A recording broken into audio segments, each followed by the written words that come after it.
ഭാസ്കര കാർണവർ വധക്കേസ് പ്രതി ഷെറിന് അട്ടക്കുളങ്ങര ജയിലിൽ VIP പരിഗണനയാണ് കിട്ടിയിരിക്കുന്നതെന്ന് സഹതടവുകാരി സുനന്ദി കഴിഞ്ഞ ദിവസം വെളിപ്പെടുത്തി രംഗത്തെത്തിയിരുന്നു. ഷെറിൻ ജയിലിൽ നേടിയെടുത്ത അധിക സൗകര്യങ്ങളെക്കുറിച്ച് കൂടുതൽ വിവരങ്ങൾ പുറത്തുവരികയും ചെയ്തു. ഭീഷണിപ്പെടുത്താതെ തന്നെ ഷെറിന്റെ കാര്യങ്ങളൊക്കെ നടത്തിക്കൊണ്ടുപോകാൻ ജയിലിൽ ആളുകളുണ്ടെന്ന് സുനിത പറയുന്നത്. ഷെറിൻ ശരിക്കും ആരോടും വഴക്കിടുന്ന സ്വഭാവക്കാരിയല്ല. അതിന്റെ ആവശ്യം അവർക്ക് ഉണ്ടാകാറുമില്ല. എല്ലാവരോടും സ്നേഹത്തോടെ ആയിരിക്കും പെരുമാറുക. മാത്രമല്ല ഷെറിനെ ലോക്കപ്പ് ചെയ്യാറില്ല. ഉദ്യോഗസ്ഥരോടൊപ്പം തയ്യൽ ക്ലാസ്സിലുമൊക്കെയായി ഓടി നടക്കുകയാണ് പതിവെന്ന് സുനിത വെളിപ്പെടുത്തി.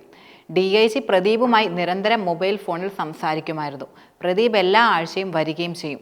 വൈകിട്ട് 6 മണിയോടെയായിരിക്കും ജയിലിലെത്തുക. മറ്റു വനിതാ ജീവനക്കാരുമൊക്കെയായി സംസാരിച്ചിരിക്കും. പിന്നീട് 7 മണിയോടടുത്ത് ഷെറിനെ സെല്ലിൽ നിന്ന് പുറത്തേക്ക് കൊണ്ടുപോകും. മണിക്കൂറുകൾ കഴിഞ്ഞായിരിക്കും ഷെറിനെ തിരിച്ചെത്തിക്കുന്നത്. മാത്രമല്ല പ്രദീപ് സാർ ഒരു പ്രശ്നവും ഉണ്ടാക്കാറില്ല. പതിവായി ഫോണിൽ സംസാരിക്കും. നല്ല ബന്ധത്തിലാണെന്നൊക്കെയാണ് ഷെറിൻ പറയുന്നത്.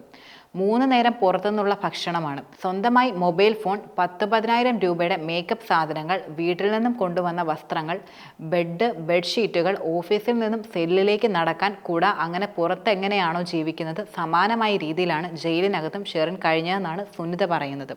പുറത്തുനിന്നും കൊണ്ടുവരുന്ന ഭക്ഷണം കഴിക്കാൻ ഷെറിൻ ക്ഷണിക്കുകയുണ്ടായി ഒരിക്കൽ. എന്നാൽ താൻ പോയില്ലെന്നും സുനിത തുറന്നു പറഞ്ഞു. ഷെറിന്റെ സഹതടവുകാരി രമ്യയെക്കൊണ്ടാണ് ഡ്രസ് നിർബന്ധിച്ച് കഴുകിക്കുന്നതിനെക്കുറിച്ച് പരാതിപ്പെട്ടപ്പോൾ എന്തിനാണ് തന്നെ ഉപദ്രവിക്കുന്നതെന്നും ജയിലിൽ നിന്നിറങ്ങുമ്പോൾ സഹായിക്കാമെന്നും ഷെറിൻ വാഗ്ദാനം ചെയ്തു. ജയിൽ സൂപ്രണ്ടൊക്കെ ഒരു ചെറിയ കുട്ടിയെ കൊഞ്ചിക്കുന്ന പോലെയാണ് ഷെറിനോട് സംസാരിക്കുക. ഷെറിൻ പ്രദീപ് സാർ ബന്ധത്തെക്കുറിച്ച് പരാതി കൊടുത്തപ്പോൾ സൂപ്രണ്ടൊക്കെ പൊട്ടിച്ചിരിക്കുകയായിരുന്നു. പരാതി കൊടുക്കുന്ന സമയം ഷെറിൻ പരോളിലായിരുന്നു. തിരിച്ചു വന്നത് 2,500 രൂപ വില മതിക്കുന്ന പേനയുമായിട്ടാണ്. പേന തനിക്ക് തരികയും ചെയ്തു. തനിക്കെതിരെ പരാതി എഴുതാൻ ഉപയോഗിച്ചോളൂ എന്ന് പറഞ്ഞായിരുന്നു പേന കൈമാറിയിരുന്നത്. സെല്ലിൽ കാൽമുട്ടിനേക്കാൾ ഉയരമുള്ള വലിയൊരു ബക്കറ്റ് നിറയെ ഷെറിന്റെ സാധനങ്ങളായിരുന്നു. ചിക്കൻ ബിരിയാണി, മസാല ദോശയും ഉൾപ്പെടെയാണ് പുറത്തുനിന്നും കൊണ്ടുവരുന്നിരുന്നത്. മാഡം, എനിക്ക് മസാല ദോശ കഴിക്കാൻ തോന്നുന്നു എന്ന് പറയുമ്പോഴേക്കും ഓർഡർ ചെയ്ത് കൊണ്ടുവരുമായിരിക്കും. താൻ ജാമ്യത്തിൽ ഇറങ്ങിയ ശേഷം അന്നത്തെ DGP സെൻകുമാറിന് ഈ വിവരങ്ങളെല്ലാം സഹിതം പരാതി നൽകിയിരുന്നു. പക്ഷേ അട്ടക്കുളങ്ങര ജയിലിൽ അന്തേവാസികളെ അപമാനിക്കുന്ന രീതിയിൽ താൻ പ്രസ്താവന നടത്തിയെന്നും തനിക്കെതിരെ നടപടിയെടുക്കുമെന്നും ചൂണ്ടിക്കാണിച്ച് ഒരു നോട്ടീസായിരുന്നു കിട്ടിയിരുന്നത്. ഇതോടെ വിവരാവകാശ നിയമപ്രകാരം ചില വിവരങ്ങൾ തേടിയിരുന്നു. ഷെറിനെതിരെ കൊലക്കുറ്റത്തിന് പുറമെ കവർച്ചാ കുറ്റവും നിലനിൽക്കുന്നുണ്ട്. അങ്ങനെയുള്ളവർക്ക് പരോളിന് നിയന്ത്രണമുണ്ടാകും. പക്ഷേ 1 വർഷത്തിനുള്ളിൽ തന്നെ ഷെറിന് പരോൾ നൽകി. ഇത് വിവരാവകാശ പ്രകാരം ചോദിച്ച് മനസ്സിലാക്കിയതോടെ ഷെറിന് സൗകര്യങ്ങൾ നൽകിയതിന് ജയിലിലെ 2 ഉദ്യോഗസ്ഥരെ സെൻകുമാർ സ്ഥലം മാറ്റിയിരുന്നു.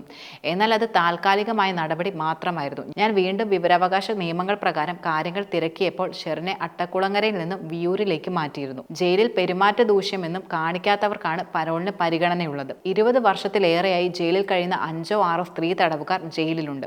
ജയിലിൽ കണ്ണിന് കാഴ്ചയില്ലാത്തവർ വരെ ഉൾപ്പെടുന്നുണ്ട്. ഇവർക്കൊന്നും യാതൊരുവിധ ഇളവും ലഭിച്ചിട്ടില്ല. ഷെറിൻ ഇറങ്ങുന്നതിന് ഒരു പരാതിയുമില്ല. ഇറങ്ങിക്കോട്ടെ. പക്ഷേ 20 വർഷമായി ജയിലിൽ കിടക്കുന്നവരും ഉൾപ്പെട്ടിട്ടുണ്ട്. അവർക്ക് ഇളവ് ലഭിക്കണമെന്നും സുനിത പറഞ്ഞു. 2015-ലാണ് 4 മാസക്കാലം സുനിത അട്ടക്കുളങ്ങരയിൽ പ്രധാനമായും ഉണ്ടായിരുന്നത്. തൊട്ടടുത്ത സെല്ലിൽ കണ്ട കാഴ്ചകളാണ് സുനിത വെളിപ്പെടുത്തിയിരുന്നത്. ഷെറിന്റെ തൊട്ടടുത്ത സെല്ലിലായിരുന്നു സുനിത ഉണ്ടായിരുന്നത്.